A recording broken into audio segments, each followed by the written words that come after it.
Assalamualaikum warahmatullahi wabarakatuh. Jumpa kembali bersama saya di channel Ngulik Sejarah. Pada video kali ini saya akan kembali lagi membacakan suatu kisah misteri untuk kalian semua ya teman-teman. Yang kali ini berjudul Anak Durhaka Mati di Tangan Ibunya Sendiri. Cerita pada kali ini ditulis oleh sang penulis Malam 94 ataupun cerita arwah ya teman-teman. Nantinya kalian juga bisa mengunjungi thread beliau secara langsung. Bagaimana ceritanya? Kalian pasti penasaran kan? Bagaimana ceritanya? Saya pun juga sama nih. Jadi kita langsung saja menuju ke ceritanya. Mari kita simak baik-baik. Persiapkan diri kalian.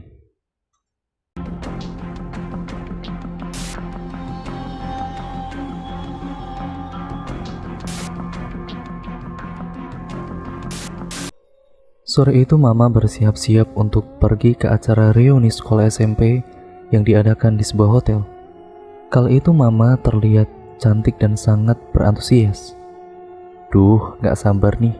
Pengen ketemu teman-teman SMP Mama yang dulu nih. Pasti udah pada pangling semua ya, ujar Mama sambil senyum-senyum sumringah. Waktu itu sebenarnya aku pun diajak Mama untuk menemani reuni akbar SMP-nya dulu. Tetapi aku yang introvert, enggan rasanya berbasa-basi dengan orang baru.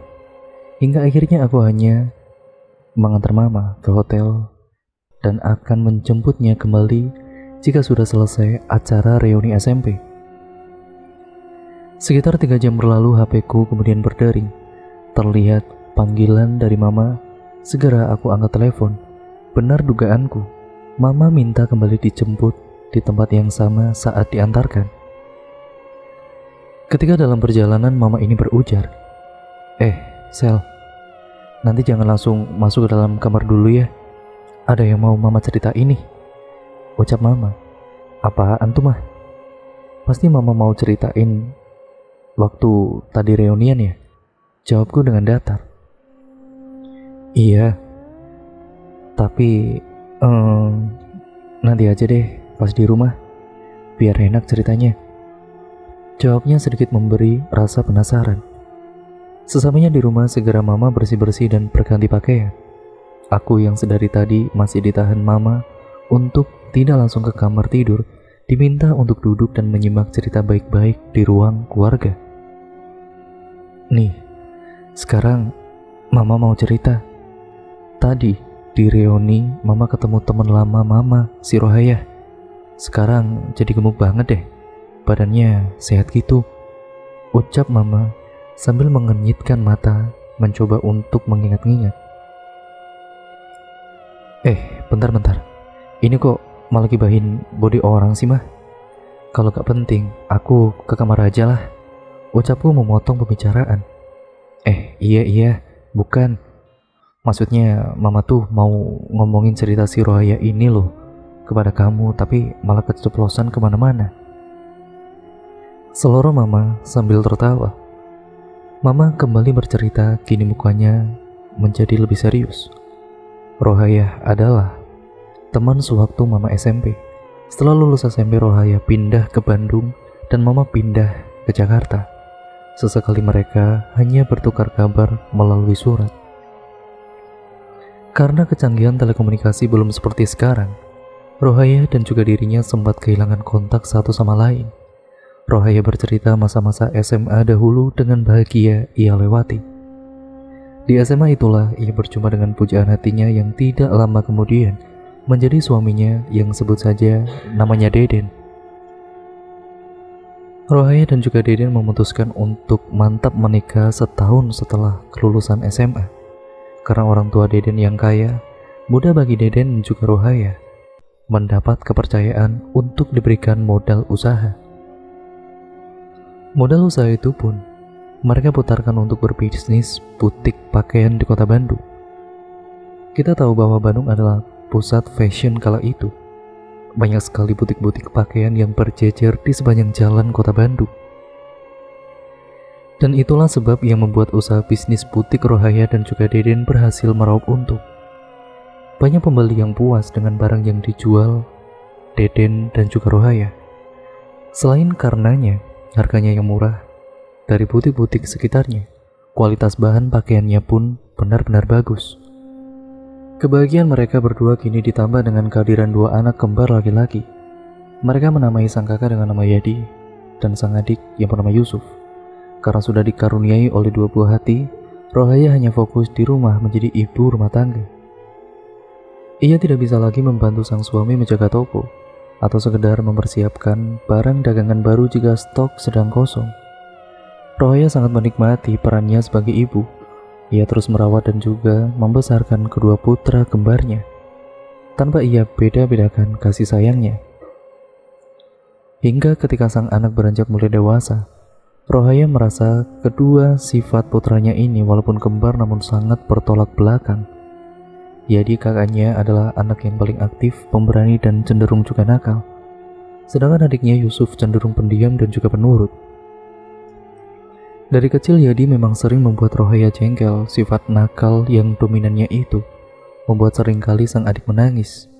Tidak hanya sang adik, Yadi pun suka berperilaku merundung teman sebayanya. Bahkan tidak jarang Rohaya didatangi orang tua dari anaknya yang telah dirundung oleh Yadi.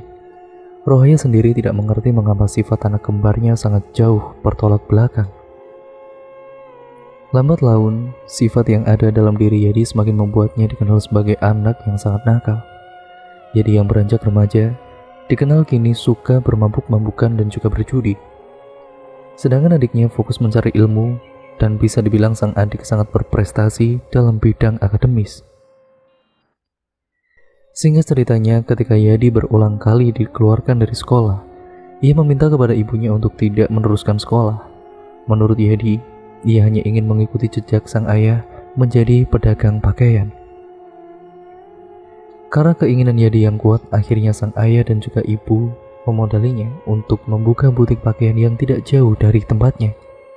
Sang ayah pun berucap jika ini adalah kesempatan terakhir Yadi untuk mengubah hidupnya agar menjadi lebih baik dan tidak terus-terusan menjadi beban pikir sang ibu. Modal yang diberikan itu harus Yadi atur sebaik mungkin untuk kembali memutar modal, dan sebagian keuntungan bisa digunakan membeli keperluan Yadi. Hari ke hari kemudian berlalu. Sosok yang selama ini hanya Yadi segani telah terkulai lemah di atas tempat tidur. Sebelum wafat, sang ayah mewasiatkan agar Yadi harus bisa menjaga ibu dan adik laki-lakinya yaitu Yusuf. Yadi pun harus menjadi anak laki-laki yang bertanggung jawab serta bisa diandalkan. Setelah sang ayah berwasiat, tidak lama kemudian ayah Yadi wafat. Bukannya Yadi sedih atas kepergian sang ayah, kelakuan Yadi seperti menjadi pasca sepeninggal ayahnya. Baginya tidak ada lagi yang perlu ditakutkan setelah sang ayah berpulang. Usaha butik yang dikelola Deden kini Rohaya yang sibuk mengelola kembali. Anak keduanya yaitu Yusuf memilih untuk melanjutkan pendidikan menjadi seorang perawat, dan setelah lulus kuliah ia pun bekerja di rumah sakit swasta. Sedangkan sang kakak Yadi sudah diberi satu butik lainnya yang lokasinya berdekatan dengan butik Rohaya. Rohaya tidak ingin peninggalan almarhum suaminya harus tutup karena tidak terurus sama sekali. Yadi muda yang masih gemar bermabuk-mabukan dan berjudi kini mempunyai hobi yang baru, yaitu bermain wanita. Pernah kala itu tempat butik Rohaya diobrak-abrik oleh mantan besannya. Ia tidak terima anak wanita satu-satunya dihamili oleh Yadi dan dicampakkan begitu saja. Ia menuntut pertanggungjawaban Rohaya agar mau menikahkan Yadi dengan Ima. Segera saat itu juga Rohaya membawa Ima menemui Yadi dan kemudian meminta langsung menikahi Ima. Karena merasa tertodong, Yadi pun menurut kepada sang ibu. Pernikahan Yadi dan juga Ima tidak berlangsung lama. Hanya sekitar 2 tahun, Yadi dilaporkan polisi atas tindak penganiayaan terhadap istrinya sendiri. Sang ibu yang tidak ingin Yadi dipenjara, ia membayar semua kerugian yang anak laki-lakinya sebabkan. Ia terus memohon kepada sang mantan besan agar mencabut laporan Yadi. Hingga ketika sang besan menyepakati harga yang harus Rohaya bayar, yaitu sebesar 40 juta rupiah. Saat itu, berapapun Rohaya akan bayar asal Yadi tidak dipenjara. Sungguh Yadi anak yang tidak tahu diri, bukannya ia membalas jasa ibunya yang berhasil mengeluarkan Yadi dari balik jeruji besi, Yadi malah seperti lupa daratan. Yadi terus bermabuk-mabukan dan Yadi semakin gemar bermain judi. Perlahan toko butik Yudi bangkrut. Karena modal yang seharusnya Yadi putarkan uangnya untuk membeli pakaian yang akan dijual kembali itu, Yadi habiskan untuk berjudi dalam semalam. Yadi yang pikirannya sudah kalut, ia datang ke rumah ibunya. "Bu, ibu, buka bu, ini Yadi." Sang ibu menjawab, "Astagfirullah, Yadi. Subuh-subuh begini, kamu masih saja mabuk-mabukan, nak. Mau jadi apa kamu terus-terusan begini?" "Alah, udah bu, gak perlu banyak ceramah deh. Yadi mau minta uang bu buat modal. Modal Yadi habis bu." Sang ibu kemudian hanya menangis dan berkata, "Kamu perlu uang berapa lagi nak? Harta bapak sudah hampir habis. Ternak bapak dijual untuk modal kamu. Mobil bapak dijual untuk kamu. Semua perhiasan ibu dijual juga untuk kamu nak. Tolonglah Yadi, kasihan adik kamu Yusuf. Dia sama sekali belum menikmati harta warisan dari bapak." Mendengar hal itu Yadi langsung berteriak, "Ah, sudahlah bu, saya nggak mau tahu pokoknya. Yusuf itu kan dia sudah bekerja bu, uangnya banyak. Yusuf kan juga sudah punya istri yang juga bekerja. Kalau saya ini kan cari uang cuma dari dagangan pakaian bu. Ya pokoknya saya mau uang modal 30 juta. Sontak saja mendengar hal itu, sang ibu mengusir Yadi. "Ingat bu, saya akan mencari uang modal itu dengan cara saya sendiri." Yadi membanting pintu rumah Rohaya dan kemudian berlalu pergi. Hati Rohaya kemudian semakin sakit. Anak yang dikandung selama 9 bulan dan dibesarkannya dengan penuh cinta tega memperlakukannya seperti itu. Seketika ia berucap sambil terisak, "Pak, kalau saja masih ada bapak, anak kita Yadi mungkin tidak akan separah ini keadaannya pak." Siang itu dengan tatapan mata yang nanar, Ibu Rohaya kembali berjualan seperti biasa. Matanya yang sembab membuat beberapa pelanggan bertanya kepada Rohaya. Tetapi Rohaya hanya bercerita jika ia sakit mata karena kemasukan debu. Tapi alakan Bu Rohaya kini tidak bisa lagi menutupi prahara yang ada di dalam keluarganya saat beberapa debt collector menyatroni butik milik Rohaya. Butik itu diacak-acak oleh 2 orang debt collector bertubuh sangat tegap. Dan ia berkata, jika sang anak Yadi sudah menunggak bayar hutang selama 5 bulan. Kejadian itu lantas ditonton oleh orang-orang yang ada di dalam butik Rohaya. Wajah Rohaya ini seperti dilempar kotoran oleh anaknya sendiri. Lagi dan lagi, mau tidak mau Rohaya membayar hutang Yadi kepada debt collector tersebut. Terhitung adanya 5 titik pinjaman yang sudah dilunasi oleh Rohaya karena perbuatan Yadi. Belum lagi Yadi pernah meminta uang kepada sang ibu untuk membeli mobil, yang mana belum ada 1 bulan mobil itu telah raib ia jual. Mengingat anaknya Yadi yang seperti tidak sadar-sadar akan kesalahannya, Ibu Rohaya mulai tidak memperdulikan Yadi. Terakhir kali Yadi merongrong sang ibu agar segera menjual rumah besar warisan sang ayah. Yadi beralasan rumah itu terlalu besar jika ditempati oleh Ibu Rohaya seorang diri, sehingga lebih baik sang ibu harus menjual rumah tersebut bagaimanapun caranya. Pagi itu, Yadi kembali menemui Ibu Rohaya di rumah. "Bu, bagaimana keputusan ibu untuk menjual rumah itu?" tanya Yadi dengan ketus. "Kan sudah berulang kali ibu jawab, tidak akan pernah ibu jual rumah ini.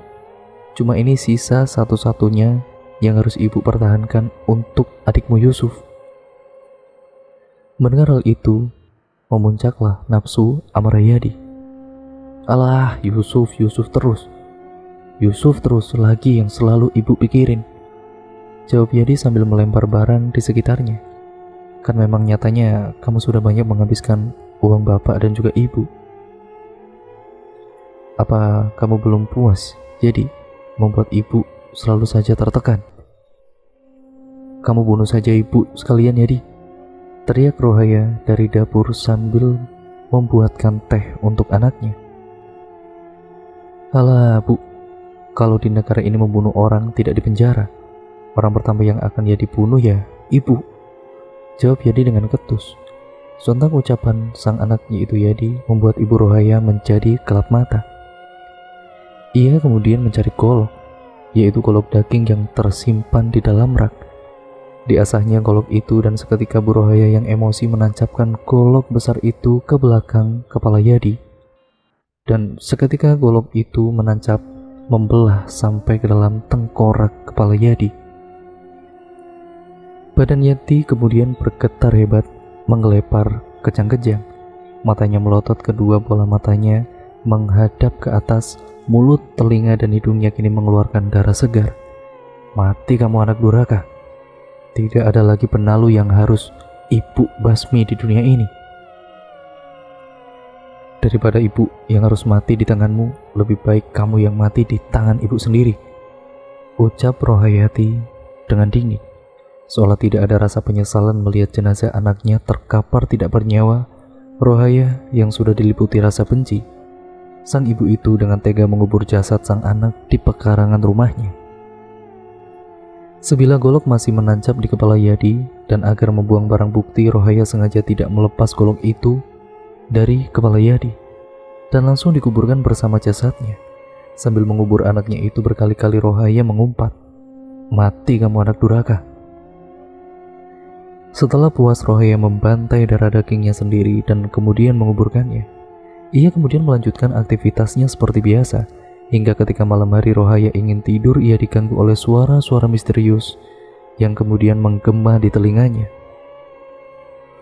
"Bu, tolong bu, ibu, tolong bu." Suara itu seketika ia kenali, itu adalah suara Yadi. Segera Rohaya ingin membuka pintu, namun ketika baru bangkit dari tempat tidur, ia menyadari jika sang anak sudah ia bunuh pagi hari tadi. Rohaya lalu kemudian urungkan untuk membuka pintu rumah, dan seketika, "Bu, maafkan Yadi bu, tolong Yadi bu." Suara itu ia dengar kembali. Tubuh Rohaya langsung bergetar, ada rasa takut yang muncul. Ia mencoba mendekati arah suara kembali. "Bu, tolong bu, maafin Yadi bu." Tiba-tiba ia melihat Yadi sudah berdiri di depan pintu kamar dengan dua bola mata mendelik ke atas. Mulutnya menganga mengeluarkan darah segar dan sebilah golok masih menancap di kepalanya. Pemandangan itu berhasil membuat degup jantung Rohaya tidak beraturan. Ia coba berlindung di bawah selimut, tapi saat Bu Rohaya mencoba menoleh ke sebelah kanan, sosok Yadi masih ada di sana, lengkap dengan sebilah golok menancap di kepalanya. "Bu, maafin Yanti bu, Yati sakit bu." Saking ketakutannya, Ibu Rohaya langsung tidak sadarkan diri. Ketika ia terbangun, ia melihat langit sudah mulai cerah. Ibu Rohaya segera bersiap-siap untuk berdagang, dan menurutnya peristiwa semalam hanya halusinasinya saja. Ia kemudian mencoba dan juga bertindak seperti biasanya. Ya, hingga ketika saat ada pelanggan yang melihat baju yang dijajakannya, tiba-tiba Rohaya menjerit saat ia melihat kembali Yadi meminta maaf dan juga meminta tolong. "Bu, maafin Yadi bu, tolong Yadi bu, Yadi sakit bu." Beberapa pengunjung yang ada di butik beramai-ramai menenangkan Rohaya. Setelah ia sadar, ia baru melihat sudah tidak ada lagi sosok Yadi di butik itu. Kini tidak hanya sekali, namun berkali-kali Yadi menampakkan dirinya. Karena merasa tidak tahan lagi dihantui sosok Yadi, Rohaya memanggil Yusuf dan juga istrinya. Ia meminta istrinya atau Yusuf harus mengalah untuk meneruskan usaha butik miliknya. Rohaya pun meminta Yusuf mengambil surat-surat rumah yang ada di berangkas pribadinya. Segera rumah itu kemudian harus dijual Yusuf, dan uang tersebut sebagai warisan terakhir yang bisa ia turunkan kepada anak mantunya. Kala itu Yusuf tidak mengetahui apa maksud ibu demikian, tetapi karena ini pinta dari ibunya, ya Yusuf menurut saja. Diputuskanlah Aisyah, istri Yusuf, yang akan mengcover butik milik mertuanya. Sedangkan Yusuf masih bekerja sebagai perawat. Rumah itu tidak dijual Yusuf, ia lebih memilih menempati rumah besar itu bersama istrinya. Karena rumah tersebut merupakan sejarah perjuangan ayahnya dan ibu Rohaya dahulu, Yusuf pun sempat bertanya, kemana ibunya akan pergi. Lantas ibunya hanya tersenyum. Jangan kau pikirkan ibumu ini, nak. Ibu bisa menjaga diri ibu sendiri. Berbahagialah ya nak bersama dengan anak istrimu. Hanya ini sisa yang bisa ibu tinggalkan untuk kalian. Yusuf pun menanyakan bagaimana jika sang kakak akan merampas hak miliknya.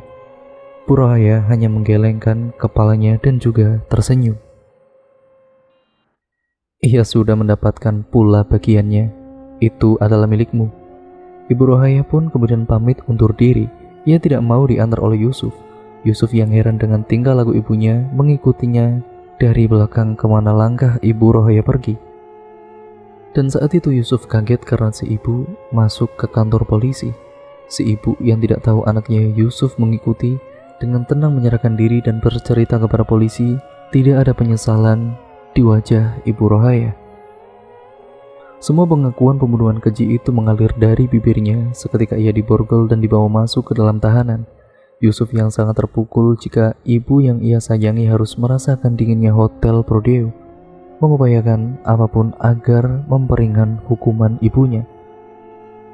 Sesamanya di rumah, Yusuf membongkar pekarangan belakang rumah itu dan benar saja ada jenazah Yadi, sang kakak yang sudah mulai membusuk. Segera ia menelepon polisi untuk segera langsung menuju ke TKP. Pemindahan jenazah itu sangat dramatis karena tidak kuat menahan bau bangkai yang menyeruak di rumah Ibu Rohaya begitu jenazah Yadi diangkat dari dalam tanah pekarangan. Beberapa polisi ikut menginterogasi Yusuf sebagai penunggu jenazah. Kini semua bukti dan juga saksi telah terkumpul. Ibu Rohaya menunggu sidang keputusan hakim berapa lama ia akan dipenjara. Baginya tidak masalah jika harus meninggal di balik jeruji besi. Yang penting menurutnya ia sudah melakukan sesuatu yang benar untuk menjaga hak anak bontotnya. Sehari sebelum persidangan, Yusuf menyewa jasa lawyer untuk membela ibunya dan kini telah disahkan. Saudari terdakwa Rohayati binti Samsyuddin atau yang biasa dipanggil Rohaya, Anda terbukti bersalah membunuh anak kandung saudari yang bernama Yadi. Oleh sebab itu, kami telah memutuskan hukuman penjara selama 8 tahun kepada saudari terdakwa. Palu itu kemudian diketuk. Keputusan telah diterima Ibu Rohaya, baginya tidak masalah berapa lamanya ia dipenjara. Namun Yusuf terus mengusahakan untuk memperingan hukuman sang ibu. Ia jual rumah besar peninggalan sang ayah, baginya harta duniawi bisa dicari. Tetapi waktu yang terbuang tidak mau ia sia-siakan, apalagi bersama seorang ibu. Usahanya itu kini membuahkan hasil. Dari hasil prediksi 15 tahun penjara turun menjadi 8 tahun dan pengajuan banding atas kasusnya, kini Bu Rohaya hanya menerima hukuman tuntutan 5 tahun penjara. Selama di penjara sudah tidak ada teror dari Yadi. Hanya saja muncul sesekali Yadi datang dalam mimpi sambil menangis-nangis terus meminta maaf. Tahun 2019 awal Ibu Rohaya sudah dibebaskan dari penjara dan kini ia tinggal di rumah sederhana bersama Yusuf, istrinya dan juga cucu laki-lakinya. Aku hanya mengangguk mengiyakan dan kembali beranjak ke kamarku. Agak ngeri memang jika seorang ibu sampai tega membunuh anaknya sendiri. Ya, kita sebagai anak banyak menuntut sang ibu memperlakukan kita seperti apa yang kita mau. Karena anggapan jika kasih sayang seorang ibu itu memang sepanjang masa. Perlu diingat, hal itu betul adanya, tetapi kesabaran ibu juga ada batasnya. Dan cerita pun akhirnya selesai sampai di sini ya teman-teman. Terima kasih untuk kalian semua yang sudah menyimak video kali ini, dan mohon maaf atas banyak kekurangannya, mungkin narasi saya yang kurang jelas ataupun banyak salah kata yang saya ucapkan, ataupun juga banyak noise yang mungkin terdengar dalam video kali ini. Jadi mohon maaf sebesar-besarnya dan semoga kalian dapat mengambil hikmah dan juga pembelajaran yang positif dari cerita pada kali ini ya teman-teman. Dan tentunya jangan menjadi anak durhaka, itu saja pesannya dari cerita pada kali ini. Dan jangan lupa untuk kalian like, komen, dan share video kali ini ya teman-teman. Jangan lupa juga nih untuk kalian subscribe video kali ini serta nyalakan tombol lonceng notifikasinya agar kalian tidak ketinggalan video terbaru selanjutnya dari channel ini. Sekian dan terima kasih, sampai berjumpa di video yang selanjutnya. Wassalamualaikum warahmatullahi wabarakatuh.